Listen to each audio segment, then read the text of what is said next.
Muy buenas a todos, bienvenidos a otro directo en Espacio Villarroya Podcast. Muy buenas tardes, José Miguel. ¿Qué tal, Pablo? Un placer estar de nuevo contigo. Bueno, una semana marcada por, podemos decir, por Donald Trump.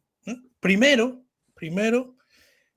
por el ataque de Estados Unidos a Irán, a las instalaciones nucleares iraníes, que según Trump acaba con las esperanzas nucleares iraníes para siempre, pero no sé si esa es la verdad o lo que intenta vender Donald Trump.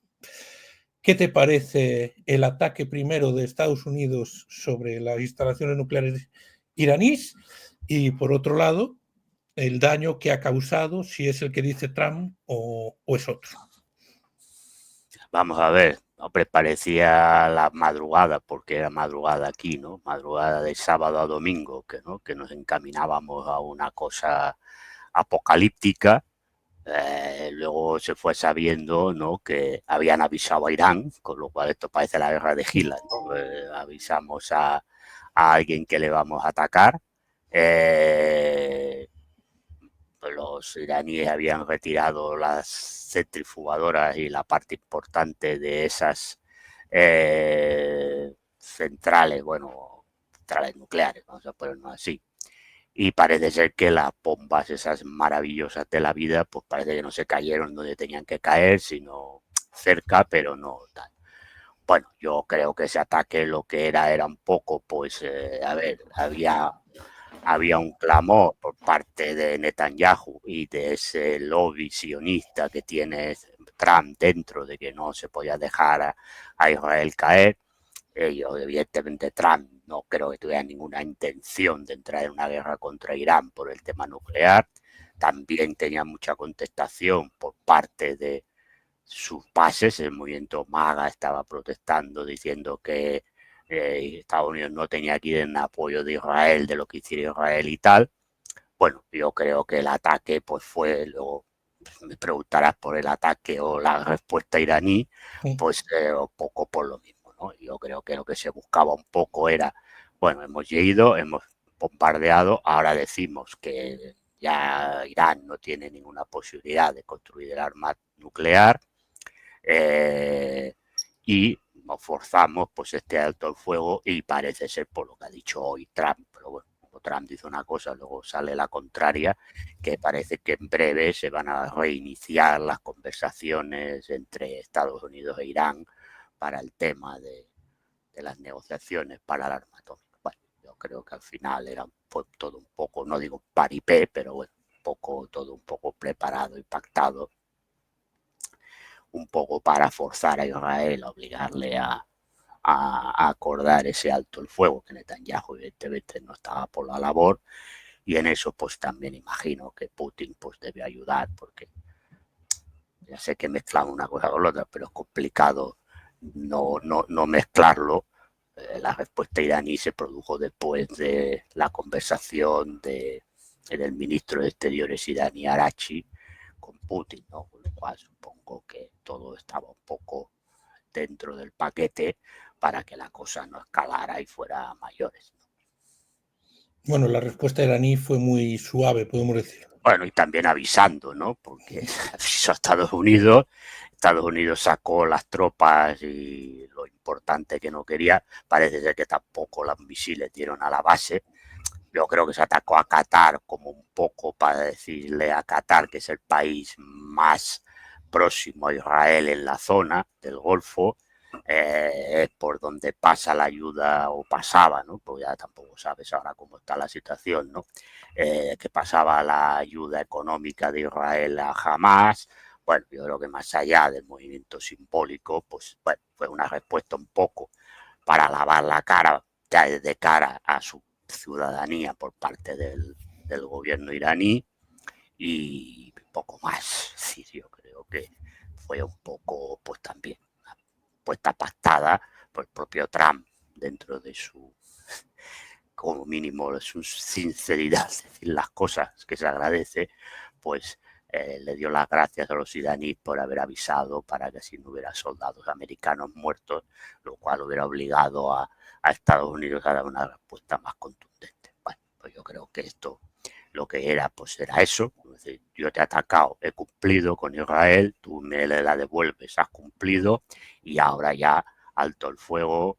Es un alto fuego raro porque al principio parecía que Netanyahu no estaba muy por la labor, pero parece que luego cogieron por banda y le dijeron se acabó, y ahora pues, bueno, pues supongo que se estará esperando esas conversaciones que dice Trump que va a haber, y poco más. Es decir, aquí yo creo que quien va a perder la partida pues son los palestinos, como siempre, porque en las negociaciones que haya pues no van a aparecer, y además a Israel habrá que darle algo para que Netanyahu también se lave la cara, y es muy probable pues que aunque no se reconozca oficialmente, pues se va a reconocer de facto porque ocupe la franja de Gaza y que siga con su ocupación de Cisjordania. Se dice que Trump quiere imponer la paz a base de guerra. Bueno, a ver si vamos a considerar una guerra que, hombre, mal está bombardear un país. Eso no vamos aquí a aplaudir, pero vamos a considerar una guerra que has tirado 3 bombas en una montaña y no le has dado nada. Pues, yo creo que tampoco hay que sacar las cosas de madre. Yo creo que a veces, bueno, la situación era la que era, y bueno, era difícil. A ver, yo creo que lo que se ha hecho es todo el mundo se ha lavado la cara porque todo el mundo se cuelga la medalla de que ha ganado y ya está. Esto es un poco la salida de un conflicto que inició Israel, evidentemente, ahí no hay ninguna duda, y que tenía mala solución, porque vamos a ver, ya lo habíamos hablado aquí, es decir, militarmente ni el uno ni el otro podía derrotar a uno o a otro. Es decir, ni Israel podía vencer a Irán simple y llanamente con bombardeos, ni Irán podía derrotar a Israel simple y llanamente con bombardeos. Entonces era a quien aguanta más o quien sufre más daños en los bombardeos, ¿no? Bueno, pero esto se podía haber alargado en el tiempo. Bueno, pues yo creo que, y esto pues se podía haber ido liando, porque cuanto más duren las cosas, pues entramos en aquello de las incertidumbres de la guerra que decía Clausewitz, que se puede ir liando, se puede ir complicando. Bueno, pues ha ido a Estados Unidos, ha pegado 2 bombas pactadas, porque decir que estaba pactado. Sí, porque si tú no quieres, no avisas a Irán. Sí, esto está claro. Es decir, y a ver, por mucho que a lo mejor la CIA no sea la CIA de antaño, tonta no es, y supongo que debía saber, debe tener agentes y debía saber si allí había ya algo para disparar o no había nada. Por lo tanto, bueno, pues yo creo que esto, bueno, pues es una salida que todo el mundo ahora, si los escuchas, pues todos han ganado. Bueno, pues cada uno que crea que ha ganado el que ha ganado, ya está. Yo creo que al final habrá que ver en estas negociaciones que las va a haber, pues ver finalmente qué ha pasado o cómo termina. Sí, bueno, es evidente que Israel no ha conseguido lo que quería. Israel no se puede colgar ninguna medalla por mucho que Netanyahu salga. Bueno, pues Irán, pues sí, pues ha conseguido como mínimo, ha conseguido, bueno, pues que no le han destrozado lo que se quería destrozar, que era su capacidad militar, porque acá han tenido respuesta. Bueno, tema de la energía nuclear, pues yo creo que tampoco le haya afectado, aunque le haya afectado, no creo que le haya afectado excesivamente. Vamos a ver, pero es que el tema de construir un arma nuclear, si tú tienes el uranio enriquecido, la puedes construir cuando te dé la gana. Es que esto es bastante absurdo. ¿Sí? España, si quiere, puede construir un arma nuclear porque tiene uranio enriquecido. O sea, te hace falta 4 cositas más para hacer el arma nuclear. Por lo tanto, cualquier país que tenga uranio enriquecido puede utilizarlo para la industria militar. Por lo tanto, si Irán sigue teniendo energía nuclear, que no se la van a prohibir, pues cuando quiera puede construir el arma nuclear. Esto es bastante absurdo. Por lo tanto, yo creo que ahí no se ha conseguido. A ver si el objetivo era ese, yo creo que no era ese. Yo creo que eso se ha utilizado como una excusa. Eh, si era ese, pues hay que decir, usted ha fracasado. Digo Israel, porque Estados Unidos ni le iba ni le venía la película. Es decir, Israel, usted ha fracasado. Evidentemente Israel ha fracasado porque si otro objetivo que tenía, que era al menos debilitar el régimen de los ayatolás, tampoco lo ha conseguido, pues es evidente que ha sufrido pues, pérdidas, muchas o pocas, esto como nadie le explica nada, pero pérdidas habrá tenido materiales. Pues Israel es evidente que más allá del discurso de Netanyahu, porque es normal que se intente colocar la medalla para también consumo interno, pues es evidente que Israel no ha ganado nada. Ser derrotado, si tú quieres poner la palabra derrotado, que tampoco está derrotado, pero bueno, tú quieres poner que no ha logrado los objetivos, pues ha sido Israel. Estados Unidos al final pues ha tirado 3 bombas y ya está. Y bueno, pues así se empiezan las negociaciones con Irán, pues continúa. Hay que decir que Estados Unidos le ha prohibido, que ya se lo prohibió Biden a Netanyahu, a bombardear las refinerías y los pozos petrolíferos y las reservas de gas. Lo digo porque ahí hay un acuerdo no escrito entre Estados Unidos e Irán de hace ya mucho tiempo, por el cual si Irán tiene sanciones en el tema de la producción de petróleo, por el tema de las energías que podía por crear la guerra, la arma nuclear. Bueno, pues Estados Unidos le permite por bajo mano que Irán saque el petróleo que le conviene, que quiera. ¿Por qué? Porque a Estados Unidos le conviene que haya mucho petróleo en el mercado, porque así el precio del petróleo no se dispara. Y controla a lo que es la parte dura de la OPEP, que son Arabia Saudí, los países del Golfo y demás. Por lo tanto, Estados Unidos e Irán, por mucho que hubo a nivel que parezca que no, qué desastre, por debajo, pues tienen acuerdos. Y repito, la primera vez que estaba Biden, que también hubo esos bombardeos pactados entre Israel e Irán, Netanyahu quería bombardear los pozos y las refinerías, a lo que Biden se opuso. Bueno, la administración norteamericana. Y esta vez 3/4 del mismo. Sí, por tanto, las cosas hay que ponerlas en su contexto. No es decir que Irán y Estados Unidos no tienen ningún tipo de relación, pues no, pues la tienen. Entonces, bueno, pues esto veremos, repito, la solución, el final de todo esto que hemos visto, pues se verá en qué acuerdos se llegan o se dejan de llegar. Está. Bueno, se habló de la amenaza de Irán de cerrar el estrecho de Hormuz, por donde pasa el 20% del petróleo mundial. Esto era una carta que Irán se guardaba en el sí Estados Unidos, en lugar de este ataque. Se cae algo si le decimos teatro, pues hay gente que se molesta. Pues bueno, no le diremos teatro. Pues este ataque, pues en lugar de esto, Estados Unidos hubiera hecho una intervención mucho más poderosa. Es decir, que hubiera realizado unos bombardeos potentes en muchas zonas del país. Y hubiera atacado no solamente estas centrales, sino a lo mejor por refinerías petrolíferas o hubiera atacado infraestructuras básicas del país. Entonces Irán se guardaba esa carta. Pero esa carta no la iba a utilizar, salvo si no hubiera sido en este estadio, porque no le conviene a Irán, porque por ahí pasa buena parte de las exportaciones chinas. Y cerrar el estrecho de Hormuz significaba que cerraba puertos por donde China saca productos en lo que llaman las aguas calientes y aparte buena parte del petróleo y del gas que compra China.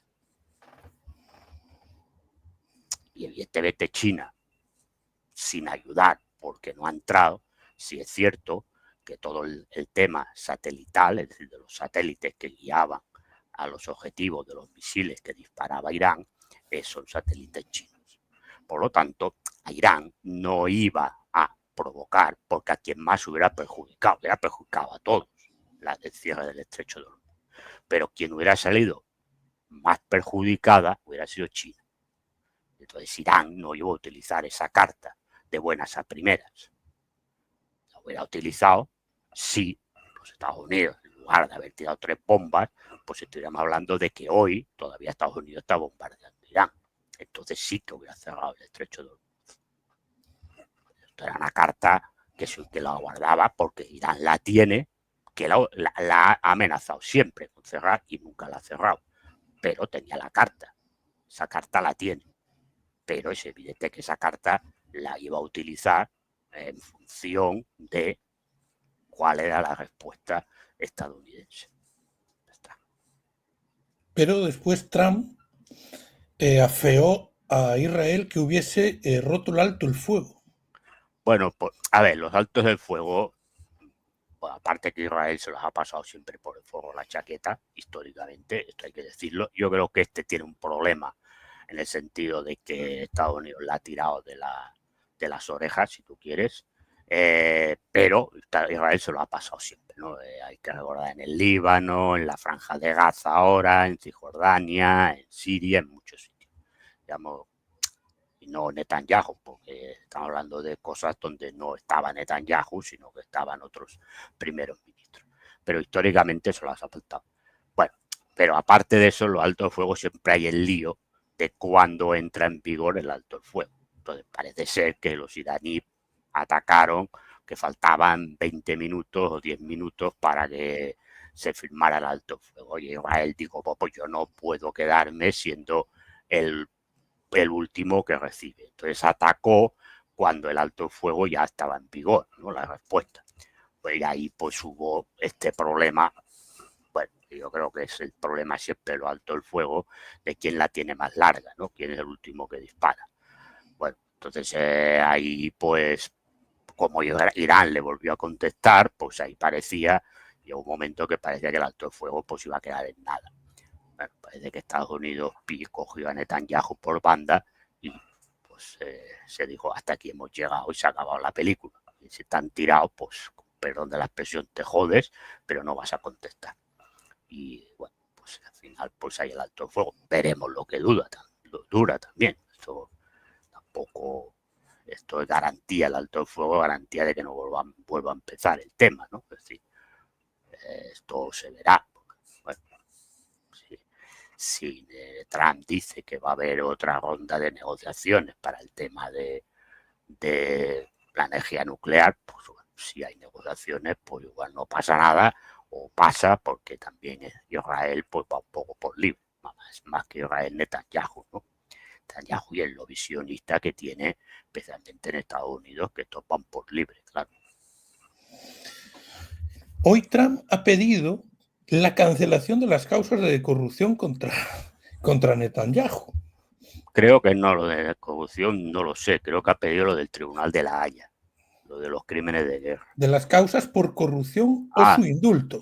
Pide la cancelación inmediata de sus causas por corrupción o su indulto. Esto ya o que lo indulten. O lo indulten. Bueno, pues esto ya es una cuestión interna de Israel. A ver, yo creo que quiere salvar. A ver, aquí todo el mundo sabe que Netanyahu ha empezado todo esto. Bueno, a ver, aquí hay dos razones. Una es el objetivo que hemos hablado aquí muchas veces del sionismo del gran Israel. Pero luego hay una otra derivada que también la hemos citado muchas veces, que es el tema personal en el que se encuentra Netanyahu. Entonces, bueno, pues yo creo que aquí Trump, pues como sabe que mientras Netanyahu tenga la espada de Damocles de sus juicios de corrupción, pues va a hacer lo posible y lo imposible para ir liando la troca para que haya una ley marcial y no le puedan juzgar, pues un poco ha dicho, bueno, oye, mira, vamos a indultarle y así ya pues se queda tranquilo. Supongo que va por ahí el tema, ¿no?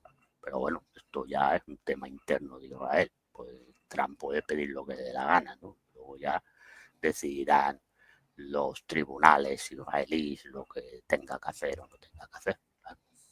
Próximos pasos que crees que se van a ir dando en este conflicto. Bueno, yo creo que ahí pues habrá lo que ha dicho Trump, supongo, pronto que tarde, pues habrá otro encuentro entre Irán y Estados Unidos por este tema. Sí, tampoco, yo creo que cuando Putin dijo que iba a mediar, yo creo que habrá mediado más entre Trump e Irán que entre Irán e Israel, ¿no? Por mucho que hablara con Netanyahu. Bueno, pues en el fondo tampoco a nadie le interesa que se líe la troca ahí y bueno, pues supongo que se llegará, no digo que se llegue a un acuerdo, ¿verdad? Yo tampoco no tengo la bola de cristal, pero lo más probable pues es que haya alguna otra ronda de negociaciones y bueno, pues, intente llegar a algún acuerdo que pues salve a las dos partes, ¿no? Le lave un poco la cara a las dos partes y que puede ser porque Rusia esté por ahí en el sentido de garante de, ¿no? En el sentido de que sea garante de ese acuerdo, que si se da. No digo que se vaya a dar ese acuerdo, pero digo que se puede dar. Otro conflicto, de diferente manera que se ha dado esta semana, entre Trump y el presidente español Sánchez por cuenta del gasto en defensa de España, que ha pactado con la OTAN el 2,1% del presupuesto frente al 5% que se piensa gastar el resto de países. Algo que no le ha gustado a Trump. Bueno, yo creo que quien tendrá que dar explicaciones es Pedro Sánchez, porque según dicen todos los líderes de la OTAN, hayan firmado todos el documento por el cual se comprometen a gastar el 5%, incluido Pedro Sánchez. Bueno, no, esta es la película. Esto es lo que hay. Y en el documento, porque el documento es público, se puede entrar en la página de la OTAN y ver el documento que se ha firmado. En el documento no hay ninguna excepción. Es decir, el documento lo que dice es que se garantiza que cada año de aquí al 2030, creo, 2000 y algo, 2030 y algo, se gaste el 3,5% en armamento y el 1,5% en protección de infraestructuras básicas. Es decir, el 5%. Ahí no hay ninguna excepción a ningún país. Ahí no dice que a España se le permite gastar única y exclusivamente el 2,1%. Esto es lo que está firmado. Esto es lo que está firmado, con la firma de Pedro Sánchez. Pues a partir de ahí, lo que Trump le soltara o le dejara de soltar, pues muy bien. Pero la realidad es que en el documento que aparece la firma de todos los mandatarios de la OTAN, lo que dice es que se va a gastar el 5%.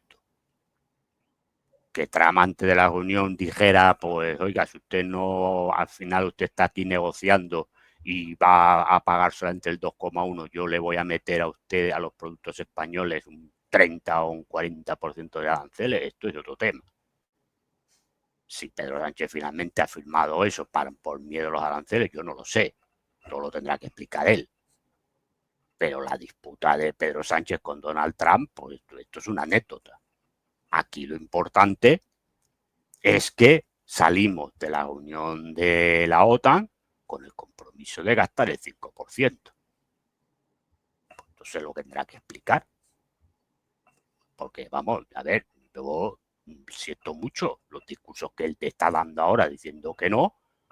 Bueno, pues oiga, usted, yo o soy idiota o usted vive en un mundo donde, claro, la inteligencia suya, pues, o nos tiene escondido algo.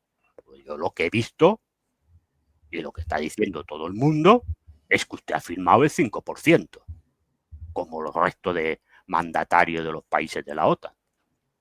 Pues a partir de ahí, y lo que diga Trump o deje de decir Trump, pues yo creo que Trump ya no va a poner ningún arancel, porque si al final pagamos el 5% o pagan el resto, pues acabó los aranceles que vaya a poner Trump a los productos españoles. Es decir, aquí el tema, quien tendrá que dar la explicación es el presidente del gobierno. Repito, es que en el documento, es que no es que yo me esté inventando nada porque le tenga manía a Pedro Sánchez. O que la derecha y la ultraderecha estén diciendo, no, oiga, es que Repito, es que esto es público. No se necesita una clave especial para ver el documento de la OTAN, es que está ahí en la página web de la OTAN. Y la han publicado algunos medios de comunicación. Oiga, ahí está el documento que se firmó, lo que ha firmado todo Kiski que estaba ahí, y lo que dice es que se gasta el 5% del PIB, incluido España. Entonces, ya lo demás a mí me la bufa. El tema es que vamos a gastar el 5% del PIB en temas militares. Lo demás, porque Trump diga lo que quiera decir, como si quiere decir misa en latín. Aquí lo mollar y la categoría, lo importante es que vamos a gastar el 5% del PIB en armas o en temas militares. Pues esto es lo que tendrá que explicar el señor Sánchez, más allá de los rollos que nos está soltando. Porque, hombre, te puede soltar los rollos que le dé la gana, pero que hay un documento que está firmado por usted. Y el documento dice lo que dice. Entonces usted dice que no, que esto es una cosa que se ha firmado, pero que hay un acuerdo. Bueno, pues el acuerdo, ¿dónde está? Porque yo no lo veo. Porque si hay un acuerdo, el acuerdo, si hubiera un anexo en el documento diciendo, bueno, a España, por las circunstancias X, se le permite esto, pues diría, pues oiga, pues felicidades, usted ha logrado algo, pero es que no hay nada. No hay absolutamente nada que diga eso en ese documento. Pues por lo tanto, a partir de ahí yo tengo que pensar, y tenemos que pensar todos, que vamos a gastar el 5% del PIB. Entonces, ya los discursos de Trump ya no sirven para nada. A que me diga que él ha firmado eso por miedo a los maridos, y ahí no entro. Pero la realidad es que tú has firmado el 5% de gasto militar. No hay más. Y esto es lo importante. Lo demás son charlotadas. Claro. Lo demás son charlotadas. Pues interesarán sacar las charlotadas para distraer al personal. Pero lo importante es que usted ha firmado un documento por el cual los españoles vamos a gastar el 5% del PIB en industria militar. No hay más. Esto es lo mollar. Esta es la categoría. Lo otro, pues, una charlotada. Bueno, el señor Trump que dice charlotada de tanto en tanto y luego tira para atrás. Bueno, es igual. Pero esta es la realidad. Que luego hoy salga la señora Margarita Robles, yo voy a permitir que España, no sé, bueno, pues ella te va a hacer gárgaras. ¿Y usted qué va a hacer? ¿Va a invadir Estados Unidos? Pregunto. Pues claro, es que ya las ridiculeces son extremas. No, no vamos a permitir que nos dicte. Pues, oiga, pues está firmado por usted, por el presidente del gobierno. Está firmado. Entonces no vamos a permitir que Trump nos obligue a... Está firmado. Usted ha firmado. No sé, le ha puesto una pistola encima de la cabeza, pues explíquelo. Explíquelo. Pero usted ha firmado. Está. Si no vaya a permitir Trump, pues vaya usted, ¿qué va a hacer? La guerra contra Estados Unidos. Va a hacer la guerra. Va a pedir que nos devuelvan Florida y Texas y Luisiana y Nuevo México y Arizona y Montana y Nevada y California y Seattle. Nos va a pedir que nos lo devuelvan. No, es que las pamplinas son maravillosas de la vida. ¿Ah? Pues toda la realidad. ¿Está? No hay más. ¿Y si finalmente se gasta el 2,1%? ¿Qué consecuencias puede tener? Bueno, yo no lo sé. Yo no sé los mecanismos que hay en la OTAN si un país no cumple lo que tiene firmado, pero entiendo que algún problema tendrá si no lo cumple. Bueno, claro, yo no lo sé, yo no sé cómo funciona internamente la OTAN. Es cierto que hay gente que sabe y dice que no te pueden obligar, aunque esté firmado. Y que luego al final que no te pueden obligar, porque esto luego a lo mejor pues ningún país lo cumple. Bueno, no lo sé. Yo no lo sé, porque no sé cómo funciona la OTAN internamente. No sé si te pueden poner algún palo, pero es evidente que si los demás lo hacen y tú no, pues es evidente que diplomáticamente vas a tener problemas. Esto es así. Claro. Pero vaya, no, yo repito, no sé si la OTAN tiene mecanismos. Yo, por lo que dice gente que conoce cómo funciona la OTAN, yo en estos temas, yo cómo funciona la OTAN en estos temas no tengo ni idea.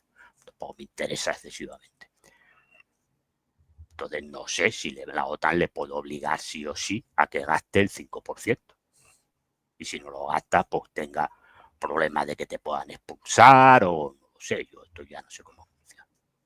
Pero, hombre, es evidente que si te comprometes a gastarlo y luego no lo gastas porque no te da la gana, no porque no haya algún justificante que pueda justificar. A ver, también es cierto que esto es a largo plazo, que a lo mejor pues no es antes España el que no gasta el 5%, igual otros países pues llega un momento en que no pueden o no quieren y no lo gastan, pero esto se verá. Yo lo que digo es que ahora se ha firmado eso. A partir de ahí, pues, ¿qué puede pasar o dejar de pasar? Pues yo no tengo ni idea. No tengo la bola de cristal, no sé lo que puede pasar o no pasar. Bueno, pasamos a las preguntas de los televidentes.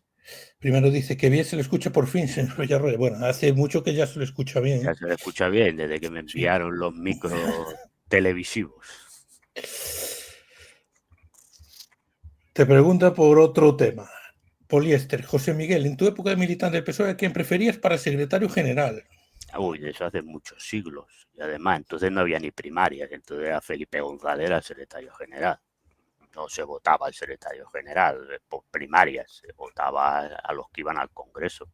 Pero de esto hace 1000 años, yo ya ni me acuerdo de mi militancia en el PSOE. ¿Qué te parece lo que ha dicho Felipe González, que no votará al PSOE por la aprobación de la ley de A amnistía? ver, Que no a mí me, votará a nadie que a haya nadie. participado, que votará Bueno, en blanco, dijo. en blanco. Bueno, a mí me parece bien lo que él está en contra. A ver, yo también estoy en contra de la amnistía, mira, ahí coincido con Felipe González. Por razones distintas, pero bueno, coincido con Felipe González. Pero yo lo que entiendo es que Felipe González creo que sigue militando en el PSOE. Pues si crees que no vas a votar y además lo dices públicamente, pues entiendo que te tendrás que dar de baja, digo yo, por un poco de coherencia política. Pero bueno, cada uno haga lo que le dé la gana. Pero repito, Felipe González es libre de votar a quien le dé la gana o no votar. Si ahí no entro ni salgo. No, no estuve en el PC, conocía a mucha gente tenía familia en el PSUC, que es el PC en Cataluña, o era, porque el PSUC ya no existe, pero conocía gente en el PC. No, a ver, yo entré en el PSOE por temas familiares, es decir, no porque yo tuviera ideología, y también era un PSOE distinto, que fuera de cara a la galería, pues mantenía el marxismo y se mantenían muchas cosas. Pero no, entré por temas familiares, digamos, mi familia más directa, con la que yo tenía más relación, pues eran gente que había estado en el PSOE en el exilio y en la clandestinidad, y bueno, pues entré a militar en el PSOE, pero no estuve. A ver, como militante no me dieron de baja hasta hace muy poco, es decir, yo en teoría he estado militando en el PSOE 3000 años, pero vaya, yo no me consideraba ya militante del PSOE, todavía ni pagaba las cuotas. Me dieron de baja a partir de que empezaban a salir muchos mis vídeos por redes sociales y estas cosas. Mientras tanto no me daban de baja, me enviaban una carta diciendo que tenía que pagar, que me perdonaban no sé cuántas deudas y que pagara. Y luego, tal como venía la carta, la mandaba a hacer Gárgara, pero me dieron de baja no hace mucho. Todavía guardo la carta aquí por aquello la tengo guardada, me dieron de baja después de, yo qué sé, yo creo que de los mediados de los 80 del siglo pasado, que no pago la cuota. Primero me la estuvieron pagando, después ya una persona, bueno, familiar que me la pagaba, pues falleció, dejó de pagarla y yo ya no pagué porque yo ya no tenía ningún contacto en el PSOE. y no he querido estar nunca en ningún partido. Estuve en el SET, en la RDA, y estuve en el SPD en Alemania, pero cuando volví, pero por temas también de que si no tenía problemas para trabajar y tal, y bueno, una persona que era del SPD me dijo, mira, métete en el SPD y así te dejan tranquilo la Gestapo de aquellos tiempos, ¿no? Pero yo no he querido estar nunca en ningún partido. En el SET era en el que me consideraba más, estaba más a gusto, pero yo no soy muy de estar en partidos políticos ni en organizaciones, porque creo que te tienes que someter a una disciplina y no que yo sea una persona indisciplinada, pues soy bastante prusiano, ¿no? Pero entiendo que, bueno, yo creo que yo no soy de adhesiones ad hominem y aquellas de la fe del carbonero, ¿no? Yo a mí me tienes que convencer que aquello que haces pues está bien hecho y que coincida con lo que yo pienso. Entonces tener que aceptar cosas con las que a lo mejor yo no comulgo al 100%, simple y llanamente porque estás ahí, pues no va en mi carácter y en mi forma de ser. Entonces prefiero estar fuera, dar mi opinión, y mi opinión es mía, no obligo a nadie ni molesto a nadie, ¿no? Y entonces pues no he sido nunca de estar en muchos sitios, por repito, y en el set estaba, pero tampoco tuve una militancia de aquellas, conocía gente, tal, bueno, pero tampoco tuve una militancia de aquellas de macha martillo, de estar en las cosas. Y en el SPD pues igual, sí, tenía carnet, pues, iba a alguna asamblea, alguna cosa porque había que ir, pero tampoco tuve una militancia de tal. Pasa que, bueno, una gente te metía en cosas, pues, y ya repito, en el SPD pues tuve que hacer cosas. Y en el PSOE, pues, aquí en Cataluña, pues bueno, cuando empecé, pues había muy poca gente y algún cargo tuve, pero cargos pequeños. Pero ahora te digo, yo cuando me fui a la RDA ya me desconecté de la vida del PSOE, después he tenido, a ver, conozco gente del PSOE aquí en Cataluña, del PSC, aquí en Cataluña del PSC, conozco gente del PSC, buena gente, sí, hay de todo, en todos los sitios, depende de sean comunistas o más marxistas o menos marxistas o no sean marxistas, pues, buena gente hay en todos los sitios, buena y mala gente hay en todos los lados, pero no estoy en ningún sitio. Quiero tener, y más a la edad ya que tengo, quiero tener la libertad de decir lo que me dé la gana. Y si estás en un partido político, pues evidentemente o eres Felipe González, entonces puedes decir lo que te dé la gana y no pasa nada, o no lo puedes decir. A ver, puedo decirlo, me dan de baja, me la bufa, pero entiendo que he entendido siempre que prefiero ser un espíritu libre en todas estas cosas. Racing Lerma te pregunta qué opinión tienes de Felipe González. Yo no lo he considerado nunca de izquierda, ni siquiera cuando era secretario general del PSOE del que yo milité. Sí, a mí yo no me ha dado ninguna vergüenza decir porque lo he dicho yo. Yo me podía haber callado que milité en el PSOE, pero lo he dicho yo. No me da ninguna vergüenza decir que he militado en el PSOE. Yo Felipe González nunca lo consideré de izquierdas, ya en aquella época. Por lo tanto, ahora pues ha ido degenerando y ahora pues es un señor que podría, a ver, puede estar en el PSOE actual, porque ya el PSOE actual ya no tiene ya ni de, yo creo que lo único que le queda es la P de partido, lo demás ya lo ha perdido todo, ¿no? Entonces puede estar ahí Felipe González como puede estar hasta Santiago Abascal, no hay mucha diferencia. Pero bueno, es un personaje que no me ha interesado mucho. A ver, su gobierno del principio, cuando entró, pues hay que reconocer que al menos alguna cosa de política socialdemócrata sí que se hizo. Sí hay que reconocerle que la sanidad pública universal y que era la joya de la corona y envidia en Europa y en buena parte del mundo, que la creó Ernest Lluch, a quien conocí personalmente. En aquella época él militaba, era socialista y yo pues había estado o estaba todavía que fuera de aquella manera, pero sí conocían Neyu, pues digamos, entonces éramos poca gente y prácticamente todos nos conocíamos, pues esto hay que reconocerse. Ahora luego hizo otras cosas que han sido un desastre. Nos metió en la OTAN, empezó la desindustrialización de España, las cuotas agrícolas y las cuotas ganaderas, todo eso para entrar en el mercado común, que se llamaba la Comunidad Europea, que se llamaba entonces.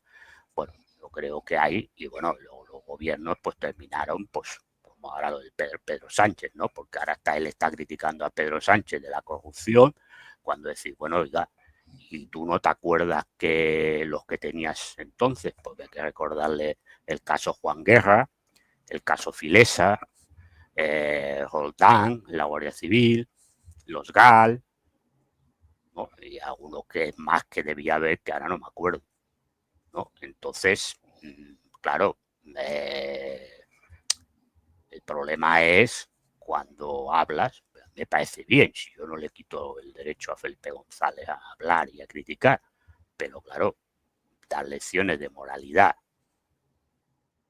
que eso no limpia al gobierno actual, presuntamente de lo que tenga, pero las lecciones de moralidad, cuando tú tuviste lo que tuviste y unos cuantos ministros, empezando por Alfonso Guerra, tuvieron que dimitir por temas de chorizadas, pues entonces, y chorizadas demostradas, porque estas en teoría, hombre, yo creo que también, pero bueno, hasta que el juez no dictamine nada, pues diremos presuntas. Pero las tuyas ya están, a las tuyas se les puede llamar chorizadas. Entonces, pues este es un poco lo que yo pienso de Felipe González. A ver, yo creo que conociendo a Felipe González, yo no lo conocí. Bueno, conocí, pero bueno, yo no tuve nunca trato cero conocimos, pues repito, en aquel tiempo éramos 4 gatos, pues en el fondo coincidíamos muchos en muchos sitios. Pero bueno, yo nunca he tenido una relación con Felipe González, parecía así. Pero conociéndolo por su desarrollo personal y político, yo lo que sé, sí que puedo asegurar es que le tiene muchas ganas a Pedro Sánchez. Esto sí. Esto ya son temas particulares de ellos dos, que yo no entro ni salgo, pero le tiene muchas ganas. Mira lo que te pregunta. Si puedes ordenar de mejor a peor los presidentes desde Adolfo Suárez.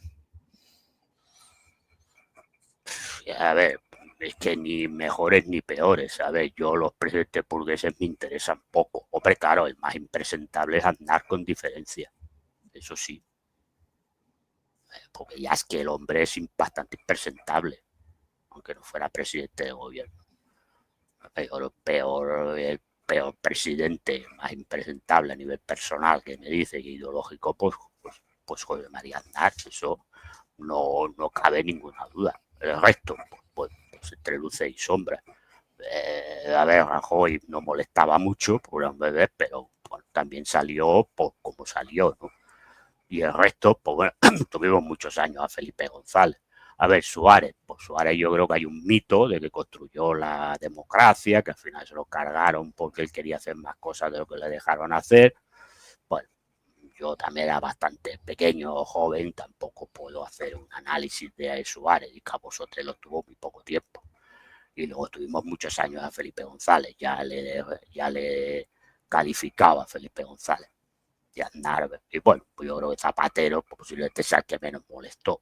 A ver, desde mi punto de vista, habrá gente que considera a Zapatero muy malo de la vida, pero yo creo que en el fondo era el que menos molesté todo, pues el que menos, digamos, sarpullido levantaba, ¿no? También tuvo que irse o también tuvo algún caso de corrupción. Es verdad que el que menos, eso no le exime, ¿no? Pero el que menos de todos los que hemos hablado. Y bueno, pero repito, tampoco es excesivamente. Poliéster. Parece que los sindicatos anarcosindicalistas son los que mejor están funcionando hoy en día. ¿Qué opinas?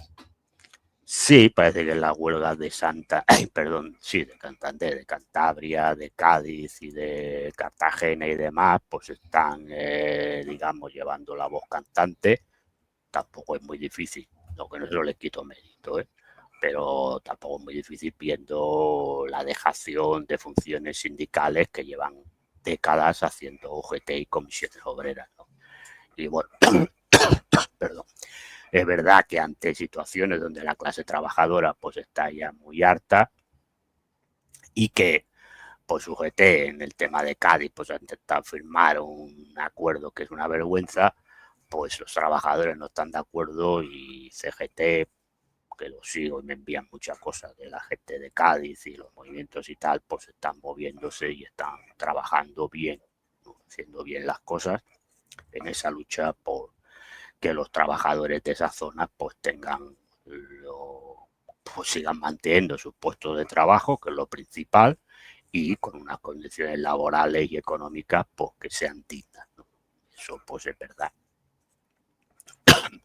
que en estos momentos pues digamos la CGT, que es la antigua CNT, pues está funcionando mejor, también ayudado por la incapacidad sindical que lleva tiempo demostrando UGT y comisiones obreras. Cristalova, buenas tardes a todos. ¿Qué opinas sobre que Pedro Sánchez se haya reunido hoy con Bill Gates? ¿Y qué puede significar eso para él o para el conflicto riña que tiene con Trump? Nah, yo creo que con Trump nada. Yo creo que aquí con Bill Gates lleva mucho tiempo reuniéndose para ir implementando esta agenda globalista 2030 del tema, pues, bueno, Bill Gates tiene interés en esta agricultura transgénica, en el tema de las vacunas, etcétera, etcétera. Yo creo que esto va por ahí, no tiene nada que ver con, con la pelea que tenga con Trump. Poliéster, ¿crees que cuando China se convierta en el nuevo hegemón avanzará en la construcción del socialismo o ya está totalmente integrada en el sistema? Pues eso lo sabrá Xi Jinping y el Partido Comunista Chino. Yo no puedo hacer predicciones de que va a cuánto tiempo. Primero que tampoco sabemos cuánto tiempo durará esta fase, porque ellos le llaman una fase, tampoco sabemos el tiempo que va a durar esta fase en la que se encuentra el desarrollo económico, social y político de China, ¿no? En ese avance es lo que ellos llaman el comunismo chino o el socialismo chino. No sabemos hasta dónde llegará o lo que va a durar. Bueno, el final pues será totalmente socialista. Bueno, no lo sé. Esto no lo puedo responder porque no lo sé. A ver, en muchas cosas de política exterior es verdad que está asimilada al sistema, pero eso no quiere decir que internamente pues tenga un desarrollo que le pueda llevar a un socialismo total. Lo que sí que a diferencia, y esto sí que hay que decirlo, a diferencia de la Unión Soviética o de la China de Mao, China no tiene mucho interés de entrada en exportar esto. Si un país por sí mismo hace una revolución y le pide ayuda, pues lo ayudará, pero no va a ayudar a movimientos revolucionarios como sí que hacía la Unión Soviética o hacía la China de Mao en sus tiempos. Te Bueno, pregunta Oliver Zúñiga. yo me considero marxista en general. Es decir, entonces, pues, marxista, leninista, yo soy muy estalinista, entonces eso es comunista, pues muy bien. Pero bueno, yo creo en estos momentos que hay todo un desastre por todos los lados, pues me defino marxista y así la gente pues se puede sentir más, mucha más gente se puede sentir cómoda con lo que yo digo o dejo de decir. Si es verdad que para simplificar, pues digo que soy comunista. No me molesta, evidentemente, porque además he militado en un partido comunista y viví en un país comunista. Y yo con lo que más me siento identificado. Pero bueno, hoy en día, pues yo tengo la ideología marxista, soy estalinista, esto sí que lo digo. Por lo tanto, pues puede ser progresista, no. Yo no, esto de la teoría progresista, esto no lo creo. Y socialista, si lo entiendes como desde el punto de vista que en la época de Marx se entendía lo que era socialista, pues sí. Pero evidentemente ahora la palabra socialista, pues si es el socialismo del PSOE o del SPD o todas estas cosas, pues evidentemente no. no estoy, no estoy en esa, perdón, no estoy en esa ideología. No he sido nunca socialdemócrata. Entonces, así de claro. Dani, señor Villarroya, ¿por qué dijo con Cintora que las prostitutas son explotadas? Es un postulado woke. Las mujeres que son prostitutas es por propia voluntad, a cambio de dinero. Nadie las obliga ni explotan. Señor Villarroya, ¿usted también piensa que las actrices X son mujeres explotadas como las prostitutas? Vamos, el tema de las prostituciones es un tema peliagudo.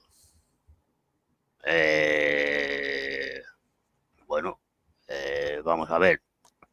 Desde la óptica marxista, todos estamos explotados. Porque tenemos que vender nuestra fuerza de trabajo para cubrir nuestras necesidades básicas. A partir de ahí, cualquier persona que forme parte de la clase proletaria está explotada. Por lo tanto, las prostitutas también. Luego, vamos a ver. Hombre, yo sé que hay prostitutas que lo hacen porque ganan mucho dinero, son las de lujo. Y estas lo hacen porque quieren. Bueno, ya sé que suena mal. Yo sé que alguna persona me dirá que, bueno, pero es así. ¿Vale? Porque hay algunas que con un servicio tal ganan más de 4 o 5 mil euros.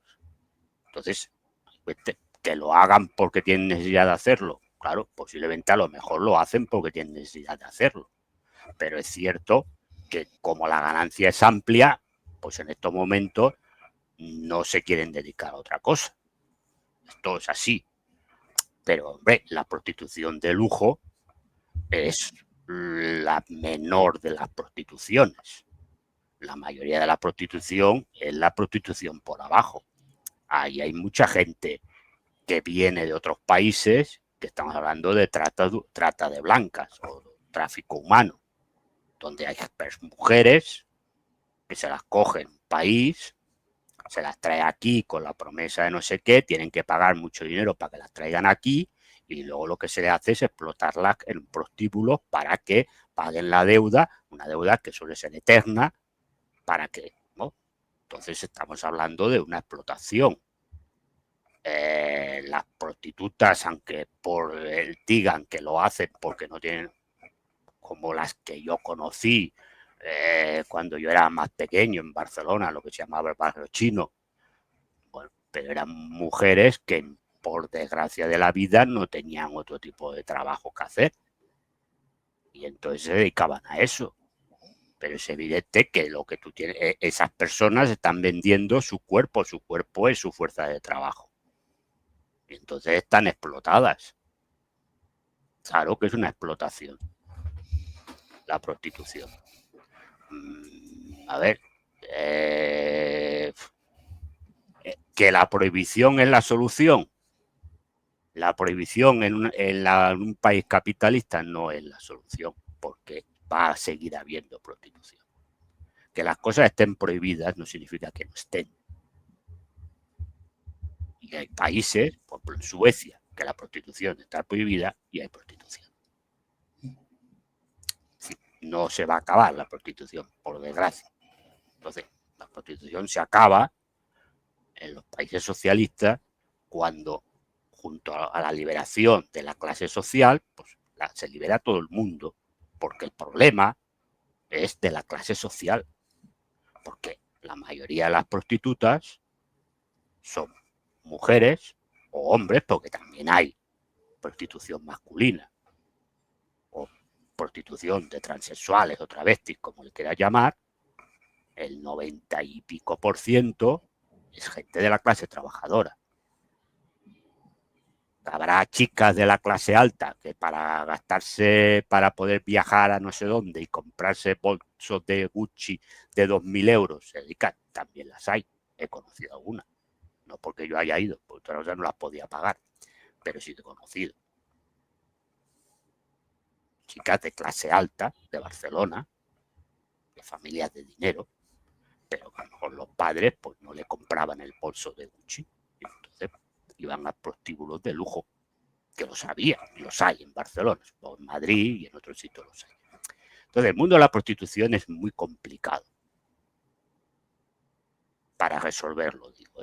Ahora, evidentemente, la prostitución es una explotación y las mujeres u hombres, porque también aquí parece que los hombres van al cine porno porque lo que les gusta es follar y con perdón de la expresión, no, no, la mayoría va porque es un trabajo, porque bueno, ahora no sé lo que pagarán, no creo que paguen mucho.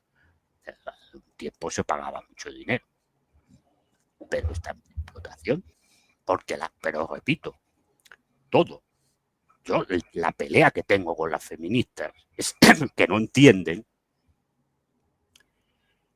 que el explotados estamos todos, que es lo que decía Rosa Luxemburgo, que es lo que decía Clara Zetkin y es lo que decía Alexandra Kollontai, por mucho que cambien lo que ellas querían decir o lo que ellas decían.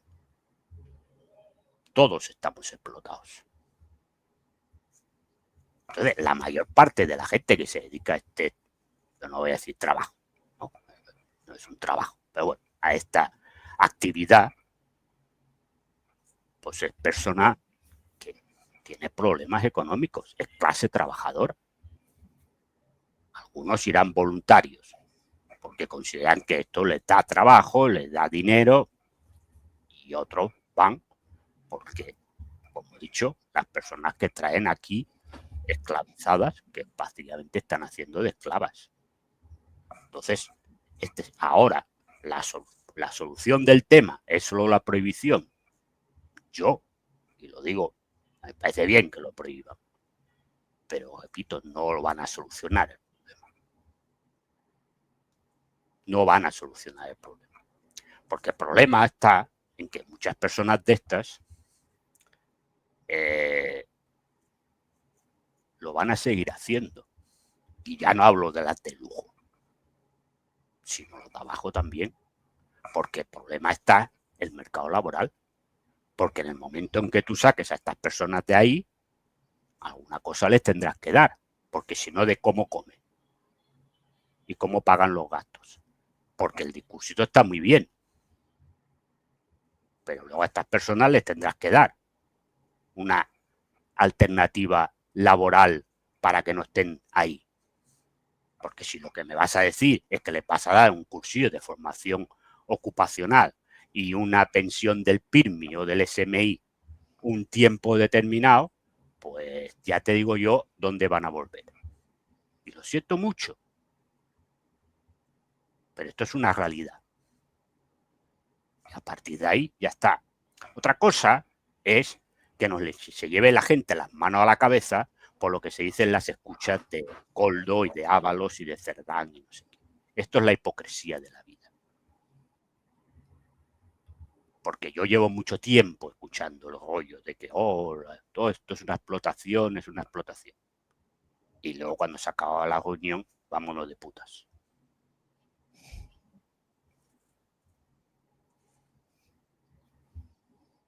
¿No?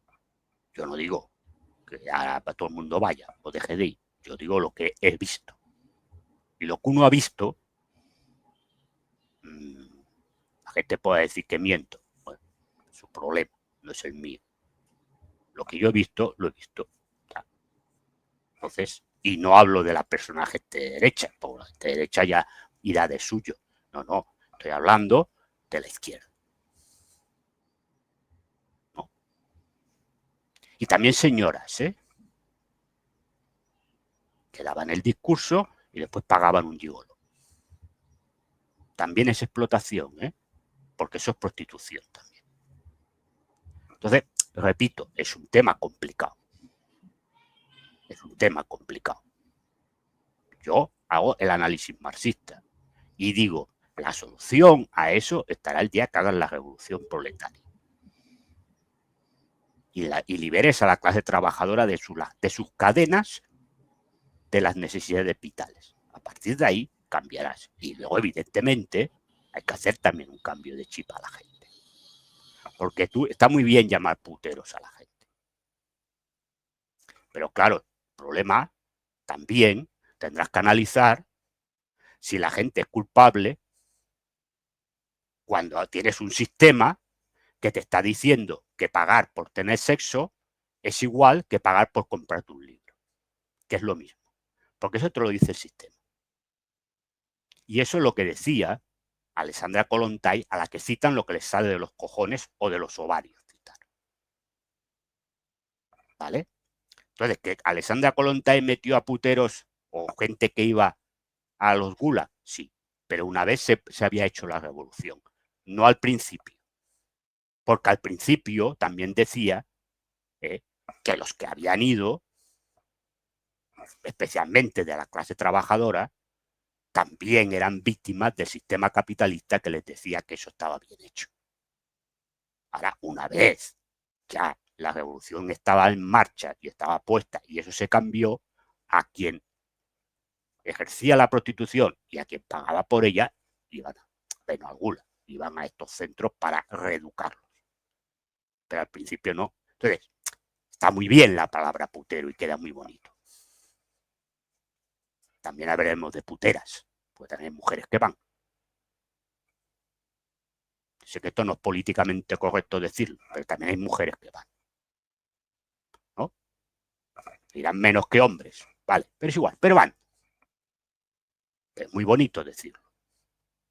Pero claro, lo que no te atreves a decir, porque no quieres cambiar el sistema capitalista, es decir, que, hombre, el problema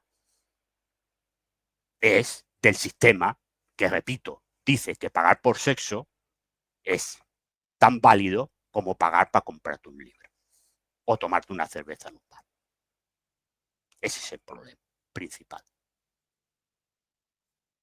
Luego habrá los comportamientos de quien vaya y no vaya con las chicas, los chicos o los trans. Yo ahí ya, ese es otro tema.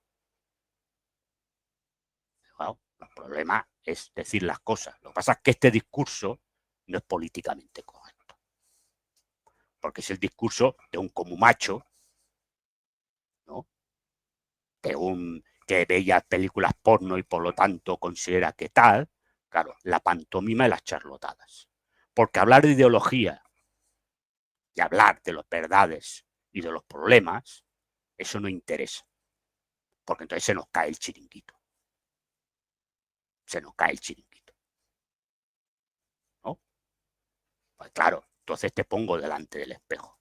¿Tú quieres cambiar el sistema capitalista? No, ¿vale? Pues entonces, si no quieres cambiar el sistema capitalista, las componendas no van a ningún sitio. Porque como el sistema capitalista va a seguir manteniendo a la gente en la puta miseria, la gente hará muchas cosas para poder comer y para poder vivir. Y entre ellas, por mucho que lo prohíbas, os repito, va a seguir habiendo prostitución. Porque yo no me lo invento. Que la gente que nos está escuchando vaya a algún país donde está prohibido, en Europa los hay, y que lo vea, si hay o no hay. Ya está. Entonces, este es el tema. Pero esto queda muy mal decirlo. Porque si dices esto, eres un putero. Y un pajillero. Y un como macho. Esto es la verdad. Ya está. Porque vivimos en los tiempos que vivimos. Porque la gente no está preparada para tener un discurso ideológico. Y la gente no está preparada para que lo pongan delante de su espejo. Claro, este es el tema. Pero es lo que hay. Yo hago un discurso marxista y doy la solución al problema. Que quieran ir por el lado capitalista, oye, muy bien. Ahora, lo repito, no vas a solucionar nada de ese tema, con ese problema. Ahora dice que van a presentar en septiembre una ley. Primero vamos a ver si este gobierno llega a septiembre, pero es igual. Estos son todo pantomimas para quedar bien. Porque aparte, volvemos a la hipocresía y ya termino. Este mundo es una parte importante del PIB español. Es una parte importante del PIB español. Pero cuando se presume del cohete español, que miren, porque es una parte importante del PIB español. Lo esconden en hostelería y servicios. lo esconden ahí. Pero es parte importante del PIB español. Pero esto decirlo en algún sitio, obviamente en la televisión, pues posiblemente te fusila. Pero esto es hipocresía. Porque si quieren, lo podían haber terminado hace mucho tiempo. Si quieren. En Cataluña, hace mucho tiempo, hablo de Cataluña, no sé en otras comunidades españolas, Cataluña hace mucho tiempo se sacó una ley que decía que los puticlubs, para entendernos, debían estar tal, legalizados, no sé qué, no sé cuántos, pam.